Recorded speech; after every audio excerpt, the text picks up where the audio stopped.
Hello everyone and welcome to this video. I will share with you step by step how to log in to my HR account.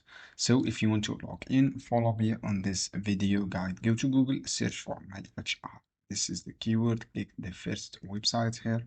You will open this page. So in this page, all you have to do, just write, you have two options here, your email address and your password.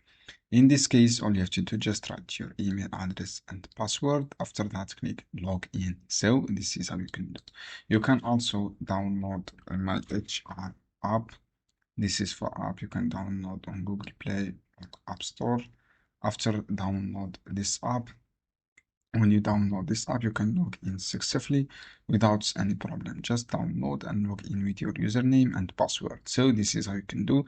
I hope this guide helpful for you. Don't forget leave like and share this video, and then just click password. If you forget your password, in this case, just click forget your password here. Then write your email section and then click erase your password. I hope this guide helpful for you. See